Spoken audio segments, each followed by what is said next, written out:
अस्सलाम वालेकुम, welcome back to my channel. Hopefully सब ठीक ठाक होंगे। अल्हम्दुलिल्लाह मैं भी ठीक।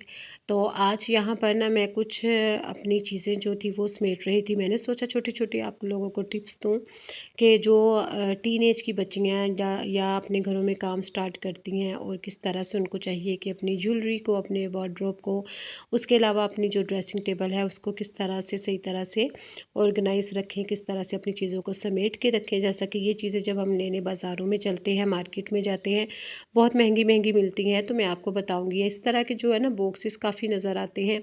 इस तरह के भी बॉक्सेस बाज़ारों में चीप रेट पर अवेलेबल होते हैं, ये कोई महंगे नहीं होते। बस इनके लिए ये होता है, इनका फ़ायदा है कि छोटे-छोटे आप इसमें ना अपने इयररिंग्स वगैरह चीज़ें समेट के रख सकते हैं। अगर कोई फंक्शन है या वैसे हम लोग यूज़ करते हैं, तो उसके बाद इस तरह से अगर चीज़ों को सँभाल के रखें ना, तो वो देर तक चलती हैं। और अगर इसी तरह से अगर हम लोग ज्वेलरी हो, बैंगल्स हों या कोई भी हमारी चीज़ें हों, इसी तरह से ड्रॉ में रख देंगे तो वो आपस में जुड़ जाएंगी या मिक्स हो जाएंगी, जिसकी वजह से वो चीज़ें भी ख़राब हो जाती हैं। और हम प्रॉपर अगर केयर ना करें ना, तो इस वजह से हमें मुश्किल होता है। इस तरह के जो डिब्बे हैं बाज़ारों में से कपड़ों के आजकल जैसा कि ड्रेसिंग के मिलते हैं, ड्रेस उनमें पैक हुए होते हैं, वो बहुत ही मज़बूत होते हैं, उनको संभाल कर रखा करें। तो इन्हीं बॉक्सेस में हम लोग अपनी बहुत सी चीज़ें रख सकते हैं। तो यहाँ पर भी मेरे पास एक बरीज़े का डिब्बा था, उसके अंदर से मैंने सूट तो यूज़ कर लिया, लेकिन उसका जो डिब्बा था ना, उसमें मैंने बहुत सी चीज़ें अपनी ज्वेलरी, बैंगल्स वगैरह डाल के रखी। यहाँ पर मेरे पास मोबाइल फ़ोन का यहाँ पर पड़ा हुआ था बॉक्स, तो इसमें मैं क्या इसको ऑर्गेनाइज़र बना लेती हूँ। इसमें लिपस्टिक्स वगैरह, नेल पेंट और भी छोटी-छोटी जो चीज़ें हैं, इस तरह से अगर इस तरह से अलग-अलग करके रखेंगे ना, तो हमें समझ भी आ जाएगी कि हमारी फ़लाँ चीज़ कहाँ है। और होता ये है कि भई हम फंक्शन से होके आते हैं, ये जल्दी होती है हमें टाइम पर पहुँचने की, हर जगह पर जहाँ भी जाना हो। तो ये है कि समटाइम चीज़ें जो है ना इसी तरह से हम दरहम-बरहम फेंक देते हैं, उनको प्रॉपर उनकी जगह पर नहीं रखते। लेकिन जब भी उनको वापस आएँ और अपनी सबसे पहले अपनी ड्रेसिंग टेबल को साफ़ करें, उसकी जो चीज़ें हैं और अपने जो कपड़े वगैरह, जूते वगैरह, वो भी साफ़ करके प्रॉपर जो है हैंग करें, प्रॉपर जगह पर रखें। और चीज़ों को अगर हम प्रॉपर उनकी जगह पर रख देना, तो बहुत ही ईज़ी होता है। एक तो हमें चीज़ें ढूँढने में भी आसानी हो जाती है, और दूसरा ये है कि हमारी चीज़ें जो है ना वो भी सेफ़ रहती हैं, सामने नज़र आती हैं कि यहाँ पर मैंने ये चीज़ रखी थी, यहाँ पर मैंने ये चीज़ रखी थी। इसी तरह से आज मैंने जो ड्रेसिंग टेबल्स के तमाम ड्रॉज़ हैं उनको किया साफ़। जो चीज़ें सारी काफ़ी दिनों से बिखरी पड़ी हुई थी, उनको मैंने चीज़ों को रखा इस बैग में, पाउच में। जो है ना मेरे पास ओनली जो आईज़ पेंसिल्स और जो लिप पेंसिल्स हैं वो चीज़ें हैं, और बाकी ये छोटे शेड्स, बेस वगैरह वो मैंने एक ड्रॉ में रखी हुई हैं।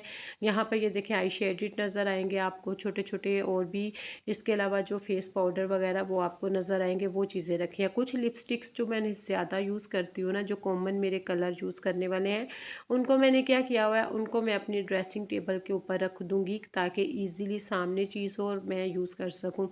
उसके अलावा बाकी ये आपको बिखरी चीज़ें नज़र आ रही होंगी, तो मैं आज सेटिंग ही कर रही हूँ। और यहाँ पर कॉटन पैड्स के मेरे पास 3-4 पैकेट्स थे क्लींजिंग करने के लिए, फेस साफ़ करने के लिए, जो अपना मेकअप है उसको रिमूव करने के लिए, तो वो भी मैं यहाँ पर सेट करके रख देती हूँ।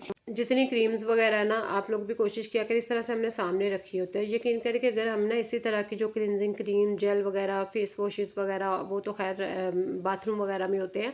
जो भी हमारे इस तरह के टोनर्स, फेस से रेलिवेंट चीज़ें होती हैं ना, तो वो हम क्या करते हैं, समटाइम फेशियल की चीज़ें कुछ हम लोग लेते हैं, तो वो अगर हम ड्रॉ वगैरह में रख देना, तो हमेशा वो जो है ना वो ड्रॉ की ज़ीनत ही बने पड़े रहते हैं। तो यहाँ पर ना ये मैंने दराज से मैंने स्टैंड मंगवाया था, मैंने सामने रखी होती हैं चीज़ें कि डेली बेस पे नहीं, और हमें फिर भी अगर सामने चीज़ पड़ी हो ना, तो हम ज़्यादा इजीली जो है उसका यूज़ कर सकते हैं। इस तरह से चीज़ें हमारी ख़राब भी नहीं होती, एक्सपायरी डेट भी नहीं जल्दी से होती, ताकि हम यूज़ कर सकते हैं।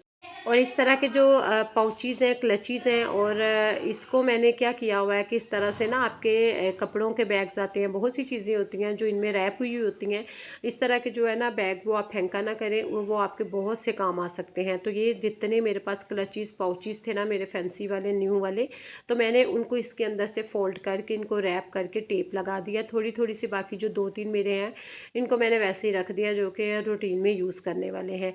तो इससे क्या होता है, ये इनकी शाइन भी बरकरार रहेगी, ये साफ़ सुथरे भी रहेंगे, और इनका प्रॉपर एक मैंने ड्रॉ बना लिया। यहाँ पर इस ड्रॉ में स्ट्रेटनर है, और उसके अलावा हेयर ड्रायर है, उसके अलावा 2-3 मेकअप पाउचीज़ हैं, वो मैंने यहाँ पर रखे हुए हैं। कुछ चार्जेस वगैरह, केबल्स वगैरह उसमें पड़ी हैं।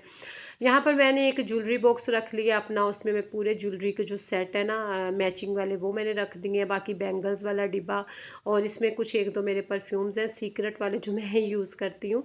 उसके अलावा ये है कि इसमें भी कुछ ज्वेलरी पड़ी है, कुछ वॉचेस पड़ी हैं दूसरे वाले बॉक्स में। और इस तरह से सारी चीज़ों को अगर मैं रख लूँगी ना अलग अलग से, मुझे पता होगा अगर मैंने रिस्ट वॉच लेनी है कहाँ से लेनी है, इयररिंग्स हैं वो मेरे किस में पड़े पड़े। और ये फाइनली इस तरह से अपनी चीज़ों को ऑर्गेनाइज करके रखा करें। घर छोटा हो, चीज़ें आपके पास सिंपली हों, और लेकिन ज़रूरी नहीं बड़े बड़े ऑर्गेनाइज़र मंगवा के रखें महंगे महंगे वाले। आप इस तरह से भी अपनी चीज़ों को छोटे छोटे टिप्स एंड ट्रिक्स को फॉलो करके रख सकते हैं। बच्चियों में आदत ज़रूर डालें ताकि उनको क्लीनिंग की आदत पड़े।